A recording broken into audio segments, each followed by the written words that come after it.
महामहिम राष्ट्रपति जी का उत्तर प्रदेश की राजधानी लखनऊ आना सौभाग्य की बात है और उनका हम सब स्वागत करते हैं, अभिनंदन करते हैं और जिन कार्यक्रमों में वह हिस्सा लेंगी उन कार्यक्रमों में भी जहां सहभागिता का कार्यक्रम होना है वहां हम लोग शामिल रहेंगे।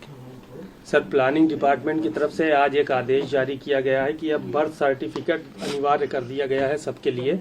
अब आधार में जो बर्थ सर्टिफिकेट है वो किसी भी सरकारी उसमें लाभ में नहीं ले सकेगा कोई।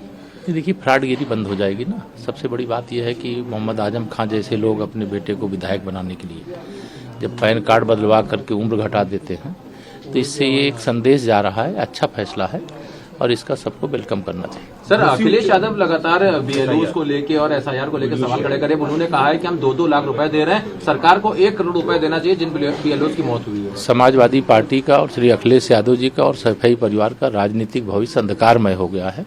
इसलिए बौखलाहट में और बिहार में जाकर के भाषण दिए थे कि हम अवध जीत के आए हैं और मगध में हराएंगे, ऐसा वहाँ जब भाषण दिए तो उस अहंकार को सीता मैया ने ऐसा उनको सबक सिखाया कि मगध भी हार करके आए हैं जहां जहां प्रचार करने गए।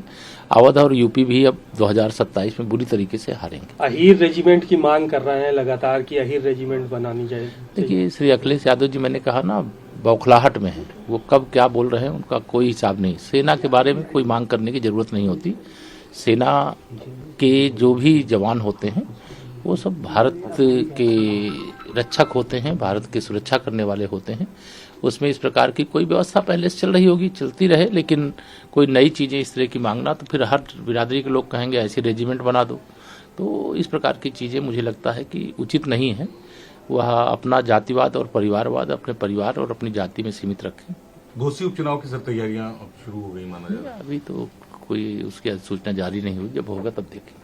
ठीक है। एक सवाल और है, अभी नेपाल की तरफ से एक 100 का नोट जारी किया गया है। अब नेपाल ने भारत की 3 टेरिटरीज को अपने में शामिल करके दिखा दिया। देखिए, अब विदेश विभाग देखेगा, उस पर मेरा प्रतिक्रिया देना उचित नहीं है, लेकिन ऐसी चीजें जो होती हैं भारत सरकार का विदेश मंत्रालय देगा। सर, एक सवाल और है। लोवी इंस्टीट्यूट ने सालाना एशिया पावर इंडेक्स 2025 जारी किया है। इसमें भारत की काफी तारीफ की गई है, उसे मेजर पावर का दर्जा दिया गया। बताया गया है कि एशिया में भारत की शक्ति जो है बढ़ गई।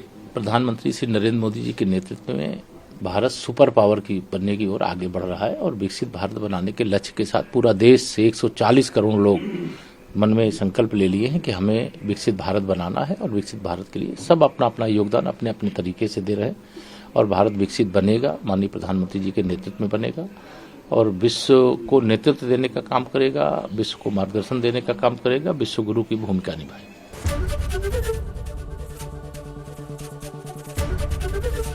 एबीपी गंगा, खबर आपकी, जुबान आपकी।